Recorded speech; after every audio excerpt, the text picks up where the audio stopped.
Many people dream of being in a band, releasing an album, hitting the big time and enjoying all the trappings that brings. But it's not always the case that bands become successes and millionaires overnight. Sometimes just being in the right place at the right time can be enough, like Sheffield at the moment, where it just seems you have to sing in a northern accent to get signed. Sometimes it's a long, hard slog to the top. Since the dawn of time, Glasgow has been producing some of the most exciting, innovative and groundbreaking music. Critics fall over themselves to describe the Glasgow sound, and yet despite bands such as the Jesus and Mary Chain, Primal Scream, Deacon Blue and Hue and Cry, only really Texas and Simple Minds have achieved global success. Contrary to common misconception, releasing an album does not guarantee fame and fortune. Acts like Tongue, Our blood and guts are out. We spread our bones across the table at night. Sons and Daughters,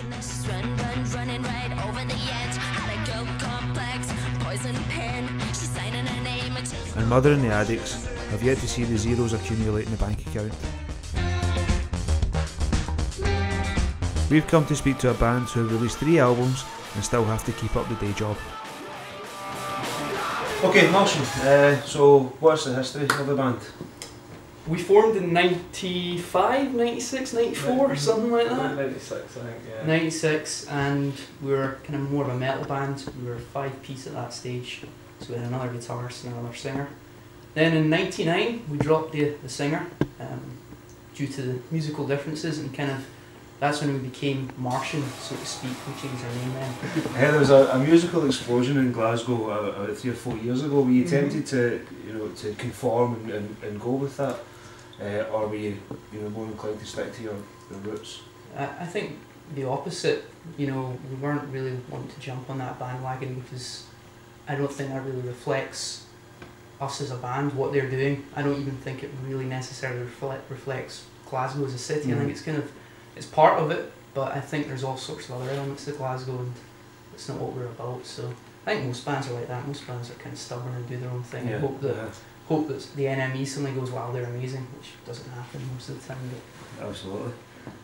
Your third release, brought to you by the Good Time Girls, came out towards the end of last year. Are you hoping that's going to be the one that propels you into superstardom? What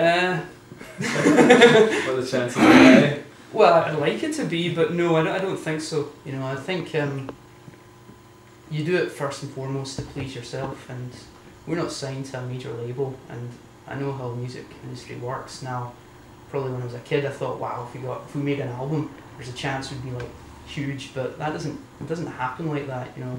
I'm just happy to kind of be able to record records and get them released and kind of just see where it goes. I think that's the kind of joy of it. To be honest, for us, recording a record really is just an excuse for then going and doing a tour.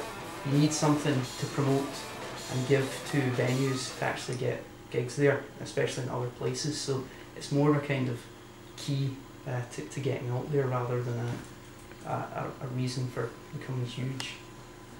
Does it annoy you when bands with Probably. very limited talent, such as Oasis, That's a cutting comment. big, At least we didn't have to make it. Yeah. No, with the I think vocals? I think I probably get a bit more annoyed when bands jump on, coattails of another band, and you get this kind of 5 bands who sound all the same following the one band, and it kind of gets diluted and watered down. That's kind of more annoying than a band who you could say are maybe not as talented as another band, but there's always something, even like music that I don't particularly like kind of your reality show kind of things. The singer, he might be a really talented singer, doesn't write his own songs, but doesn't mean he's not talented. It's just not my thing. So no. Do you think there's any band that consciously make that decision that we're going to try and write, like a Radiohead or a Muse, for example?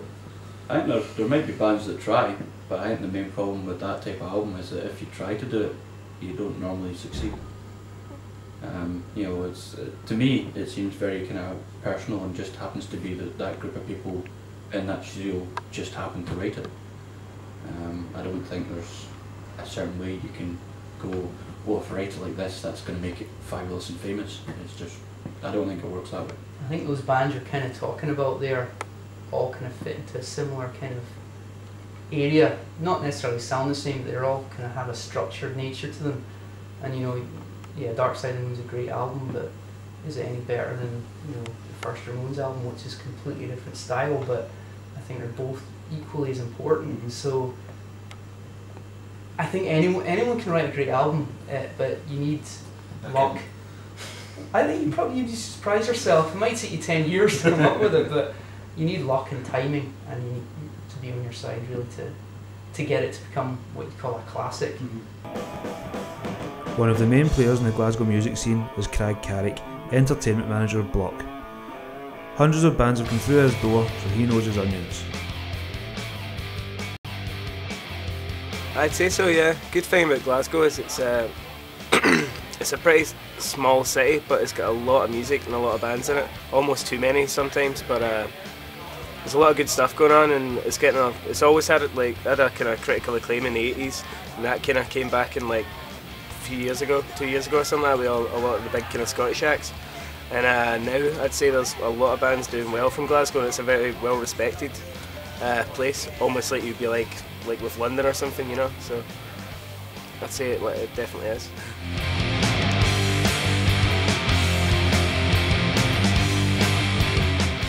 There's a lot of good bands. So I'd say in Glasgow at the moment, bands like Twin Atlantic, nice young band. Jocasta Sleeps are very good as well. Bands like Miss Atlanta, Take a Worm for a Walk Week. All bands who do very kind of different things, but they're probably ready to do quite well from it. There probably hasn't been many, to be honest. There's been a lot more venues added, a lot more bigger venues.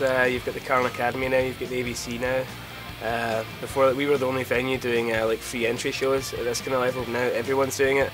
Anyone with a bar or a pub is just doing it. It's almost like too stagnated. There's like, try to find enough good bands to fill your nights and fill your calendar is increasingly difficult because everyone's playing all around town, like 10 metres from each other, so it's difficult. It's a hard one. I've been thinking about that. There's a lot of bands who've been going for years, bands like Tonight, like Martian, who've been going for years and years, doing well but never really got there. You know, there's a lot of bands like that in Glasgow who are regularly playing really busy gigs at Tuts and support slots and stuff like that, and they're really great, but they're never really taking it off to the big time. People like Beer Jacket or Miss Atlanta, people like that, they're all very excellent. They do great shows, but they never made that step up, you know. I don't know. It's maybe just too diluted. Scene it's really hard to get picked up. There's always a lot of interest, especially being in Glasgow. There's always hundreds of scouts kicking around, but it's hard for people to actually commit because labels are so, as I was saying, labels are so picky now because no one's buying recorded music, and they almost have to be like an enemy indie band so that they can sell their wares. You know, anything in between is going to be hard. Bands like Kasabian, Kaiser Chiefs, The Killers and even Oasis seem to be headlining festivals after highly acclaimed debut albums.